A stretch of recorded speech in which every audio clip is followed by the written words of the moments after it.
어려운 일이 있어도 또 문제가 있어도 또 힘든 일이 있어도 슬픔이 있어도 그 모든 것을 치유하고 풀어줄 수 있는 곳은 곧 가정이기 때문입니다. 그런데 요즘은 가정에서 문제가 발생하고 또 가정에서 불행에 싹트는 경우가 있습니다. 그러다 보니 사회가 더욱 불안해지는 모습을 보게 되는 것이죠. 그래서 역기능적 가정이라 이런 표현이 나오고 있는 것입니다. 가정이 합해야 되는데 깨어지고 또 나누어지고 또 미워하고 실시하는 곳이 된 것입니다. 이때 오늘 본문은 정말 가정생활의 지혜를 줍니다. 물론 일시적인 어려움은 누구에게나 있겠지만은 주님이 주인이신 가정은 흔들림이 없이 견고하고 하나님의 복을 받아 행복을 누리라고 저는 확신합니다. 오늘 본문의 가장 중요한 말씀인데 함께 시작. 여호와를 경외하며 그 얘기를 걷는 자마다 복이 있도다 그랬습니다. 바로 복이 있는 자, 여호와를 경외하는 자다. 여기에 복이 있다는 말은 어떤 의미냐면 부럽다 그런 말이에요. 그렇기 때문에 주님을 경외하는 자는 너무나 행복해서 사람들이 부러워할 만한 사람이라 이런 뜻인 것입니다. 세상적인 잣대로 보면 별로 행복할 것이 없는 조건인데도 불구하고 사람들은 하나님을 경외할 때 행복해진다는 것입니다. 왜냐하면 하나님께서 평안과 위로와 기쁨을 주시기 때문에 우리에게 진정한 행복이 있다는 것입니다.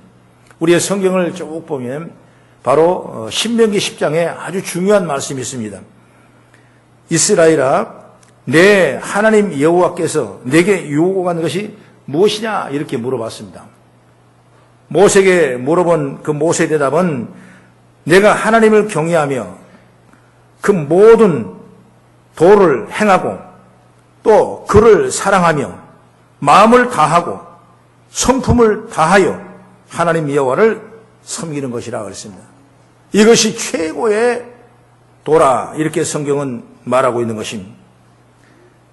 여러분, 이 말씀은 참으로 형통한 가정을 이루는데 첫 번째 비결이라는 사실을 우리는 믿기를 주의 이름으로 축원합니다.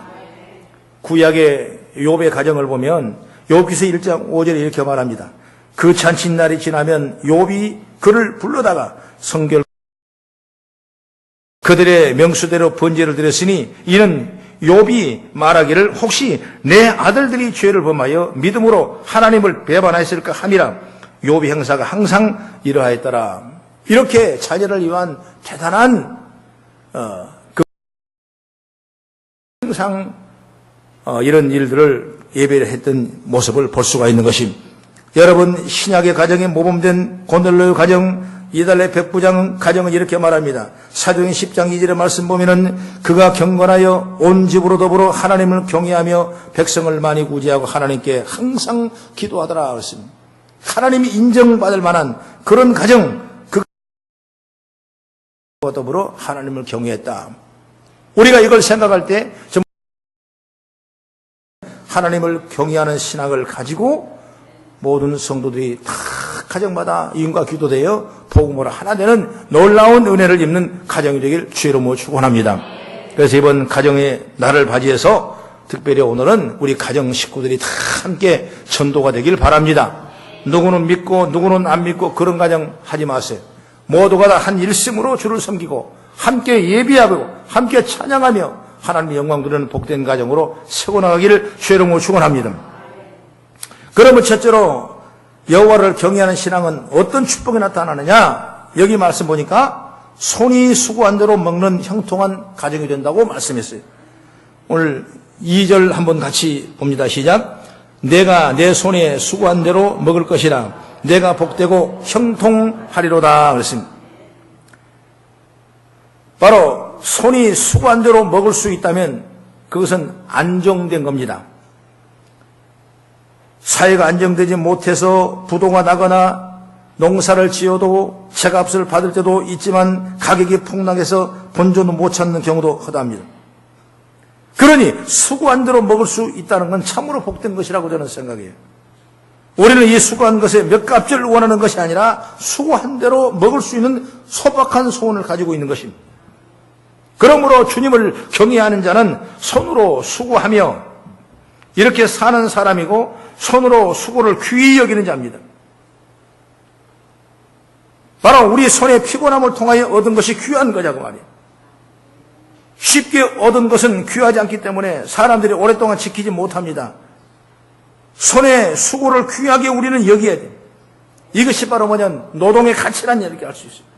그래서 우리 손으로 이루어지는 모든 일을 대해서 긍지를 느껴야 돼요. 여러분 교회 생활도 마찬가지입니다. 어떤 사람은 머리를 굴려서 생활하는 사람이 있어요. 어떤 사람은 입으로만 봉사하는 사람이 있어요. 그러나 주님을 경외하는 사람은 손으로 수고하는데 먹을 것이라. 이 구절을 본다면 바로 우리가 힘써 내 마음을 들여가며 봉사하는 그 손길이 얼마나 하나님 보시기에 기뻐한 일이냐. 이걸 성경은 우리에게 말씀해 주고 있는 것입니다. 그래서 여기 먹을 것이다 이렇게 말씀했는데 이 말은 어떻게 해석할 수가 있냐면 즐길 수 있다 혹은 누릴 수 있다 이런 말인 것입니다. 인생의 수고를 했지만 자신의 수고대로 누리지 못하는 사람들이 많습니다. 그러나 주를 경외하는 그 사람은 자신의 수고를 누리게 될 것입니다. 주님이 또 오시기 때문에. 그래서 하반절에 2절 하반절에 뭐랍니까? 내가 복되고 형통하리라고 말씀하고 있습니다. 바로 인간의 노력은 자동적으로 열매를 맺는 것이 아닙니다. 주님의 도우심이 없으면 헛수고이거나 우리의 수고를 원수에게 빼앗길 수밖에 없는 거예요. 그래서 기근이나 다른 재앙이 내릴 수밖에 없는 것입니다. 시편 127편 1절 이하엔 어떻게 말합니까? 여호와께서 집을 지으지 아니하시면 집을 지은 자의 수고 헛되고 여호와께서 성을 지키지 아니하시면 파수꾼의 경성함이 허사라고 말씀한 것처럼 이렇게 하나님이 지켜줘요. 하나님.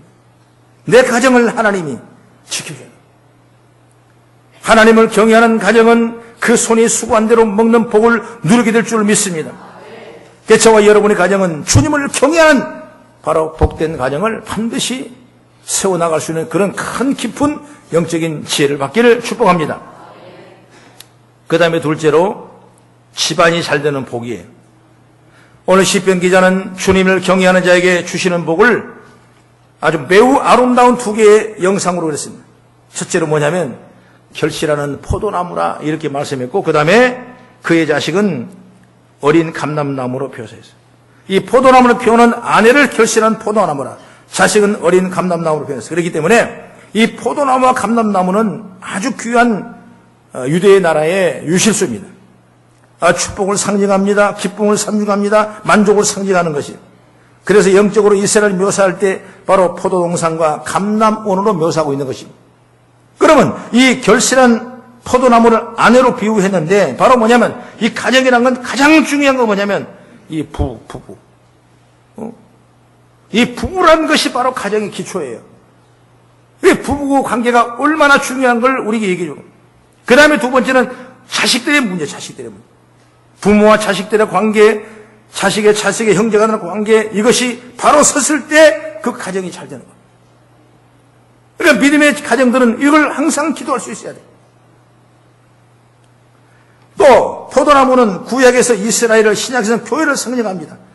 이런 부분들이 교회와 하나님, 가정과 부부, 그리고 자녀와 부모 이런 모든 일들이 잘 융합되고 온전하게 세워질 때 그 집안이 잘 된다고 합니다. 여러분 이를 위해서 늘 기도하십시오. 때로는 자식을 능력 위주로 키울 수도 있어요. 물론 공부 잘해야 착하고 귀하고 효도한 자녀도 인식되기 하는 것입니다. 그러나 성품과 인성교육은 우리가 뒷전을 밀어버리면 안 된다 이것입니다. 성경만 먼저 우리의 자신의 신앙으로 성숙하는 것은 아니라고 말인 것입니다. 하나님의 말씀이 영혼의 양식이 얼마나 가정에 중요한지를 몰라요. 아무리 가정이 어려워도 그 가정에 한 주를 섬기고 서로 사랑하고 하나님을 경외하고 믿음으로 기도하는 가정을 세워진다면 그 가정보다 더 귀한 가정이 어디 있겠습니까? 우리 한국은 이만큼 축복을 받았습니다. 축복을 받아 암울한 그림자가 있어요. 세계에 바로 이혼이 바로 일입니다. 일이. 어느 날 갑자기 이렇게 따라와 버렸어요. 그런데 더 중요한 건 뭐냐면 젊었을 때의 이혼보다는 나이가 60 이상에 넘은 이혼율이 무려 30%를 해당한다는 겁니다. 아니 가면 갈수록 더 애정을 가지고 애착을 가지고 가정에 충성하고 헌신해야 되는데 이게 이제 무너진 것입니다. 왜 그러냐면 남편은 열심히 일을 해서 60이 넘어가지고 은퇴를 해가지고 집에 들어오면 그때부터는 이제 뭐야? 찬밥이 찬밥. 그러니까 서운하다는 거예요. 서운함. 그냥 이렇게 시키고 저렇게 시키고 그냥 남편이. 그러니까 그 말이 있지 않습니까? 삼식이라면 남편 삼식이가 뭡니까? 그 세상에 하루에 3개 꼬박꼬박 챙겨 먹는다는 거예요. 그러니까 그렇게 자꾸 오니까 남편은 서운한 거야. 그러니까 어떤 생각을 하냐니까? 내가 이 나이 먹어서 내가 혼자 산 게 낫겠다. 그럼 혼자 살고 싶다는 생각이 참 머리에 들어오는 겁니다. 아내는 어떤 생각을 하냐니까? 내가 지금 이 나이 먹어가지고 내가 이렇게 수종을 들여 수발을 들여야고 말이야. 나도 이제 자유함을 얻고 싶다 이겁니다. 지금까지 살아왔으면 이런 마음의 생각이 들어요. 그래서 서로가 그런 생각을 갖다 보니까 어디요? 이 서로의 접촉점을 찾지 못하고 헤어지는 그런 경우. 여러분, 이 안에 복음이 있다면 그렇지 않은 것입니다. 이 안에 하나님을 경외하고 이 안에 하나님을 기도하고 하나님을 주를 섬기는 믿음의 가정이 있다면 여러분 그렇지 않는 것입니다. 그렇기 때문에 우리는 정말 가정들이 복음 안에 통일되고 복음 안에 하나 되어 참으로 온전케 세워지는 아름다운 가정이 되기를 주의 이름으로 축원합니다. 성경은 이 얘기를 많이 합니다. 에베소 5장 22절에 말합니다. 아내들이여 자기 남편에게 복종하기를 주께 하더라고 말씀합니다. 25절의 말씀 보면 남편들아 아내 사랑하기를 그리스도께서 교회를 사랑하고 그 교회를 위하여 자신을 주신같이 하라고 말씀합니다. 또 에베소 6장 자녀들아 너희 부모에게 순종하라 이것이 옳으니라 내 아버지와 어머니를 공경하라 그랬습니다. 4절의 말씀 보면은 아비들아 너희 자녀를 노엽게 하지 말고 오직 주의 교훈과 훈계로 양육하라 그랬습니다. 여러분 이 말씀을 보면 정말 가정이 온전히 세워지고 행복한 가정, 축복을 누리는 가정으로 형통 가정으로 세워지려면 하나님의 말씀으로 훈계하고 하나님의 말씀을 따라가고 하나님의 말씀으로 예배하는 그 가정이 오늘 복된 가정인 줄 확실히 믿기를 주의 이름으로 축원합니다. 여러분 이걸 무시하지 마세요. 별일 아닌 것 같지만은 이런 가정을 나는 세워지기를 우리 성도 가정 되기를 바랍니다. 자녀들은 여러분 잘 될 수밖에 없는 겁니다. 가정은 행복해질 수밖에 없는 겁니다. 왜 하나님이 함께 하시니까 그런 역사가 일어날 수밖에 없다는 것을 여러분이 알기를 주의 이름으로 축원합니다. 자녀들 스스로에게는 무한한 가능성이 있습니다. 자라나서 점점 열매 맺을 만한 그런 놀라운 가능성이 있는 줄 믿으시기 바랍니다. 술과 담배와 향락을 피하고 주님의 나무로 푸르고 청정한 감람나무처럼 자라기를 주의 이름으로 축원합니다. 우리가 주님을 위해 열정을 갖기를 바라고 땅에 깊이 뿌리를 내리고 더욱 올곧게 자라 스스로 하나님의 능력을 받아서 다짐하고 승리해 나가는 우리 모든 가정의 지체들이 다 되기를 주의 이름으로 축원합니다. 돈이면 해결되는 것이 아닌 것이 학문과 지식이 우리 인생을 해결하는 것이 아닌 진정한 해결은 어떻게 하시냐 하나님의 그 놀라운 능력을 통해서 해결하는 사실을 믿으시기 바랍니다. 자녀들이 가시나무처럼 자라서는 안 돼요. 온갖 원망과 좌절 속에 담고 이웃과 가족을 찌르는 자가 되어서는 안 돼요. 하나님은 우리를 자녀들을 참감나무로 부르셨고 그렇게 심으셨습니다. 그래서 자녀들이 번성하고 하나님의 능력, 말씀을 믿고 기도하며 잘 자라 결실하는 감람나무처럼 되어지기를 주의 이름으로 축원합니다. 저 개인적인 얘기 같지만은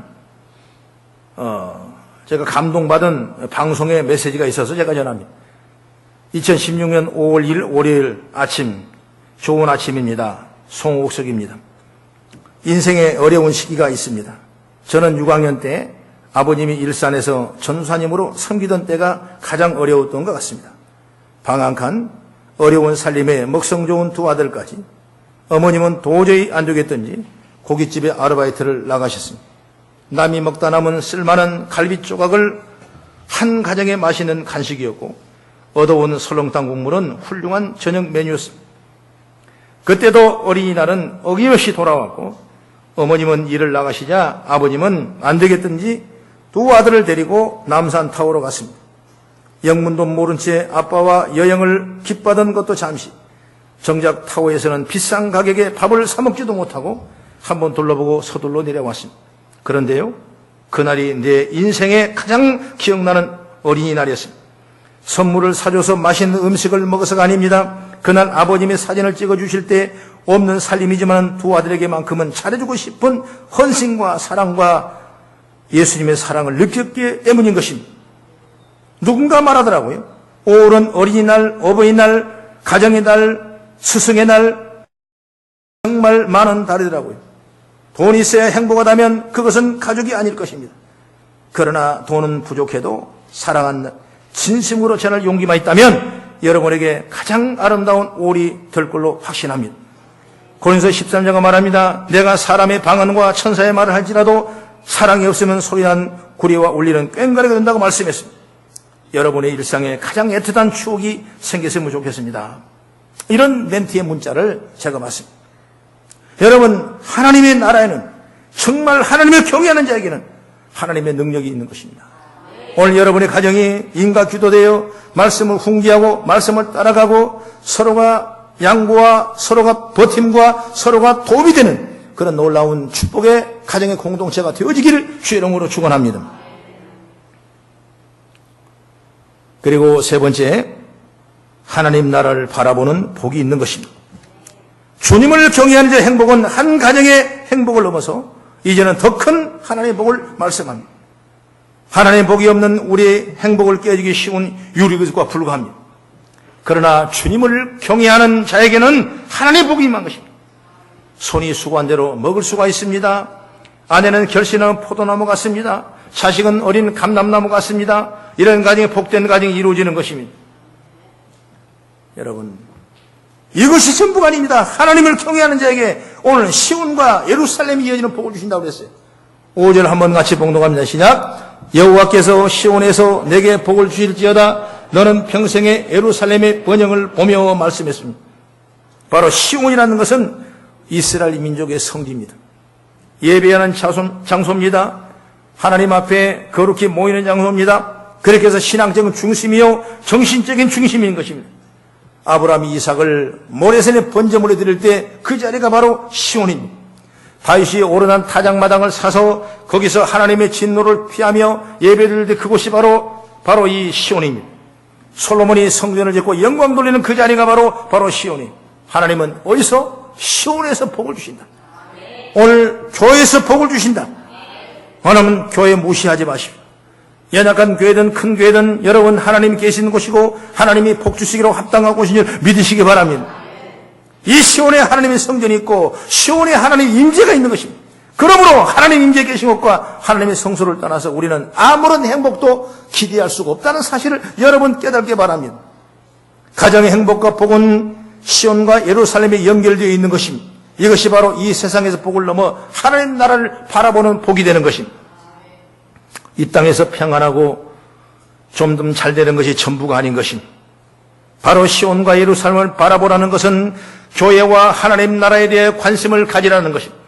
가정의 행복만을 생각하면 하나님 나라에 대한 소망이 약해집니다. 결국 그것은 현실적인 복에 벗어나지 못하게 되는 것을 알게 되는 것이죠. 그러나 사도행전 16장 31절의 말씀 보면은 주 예수를 믿으라. 그래야만 너와 내 집이 구원을 받으리라. 구약의 여호수아 24장 15절의 말씀 보면은 너희가 섬길 자를 오늘 택하라. 나와 내 집은 오늘 여호와를 섬기노라 말씀했습니다.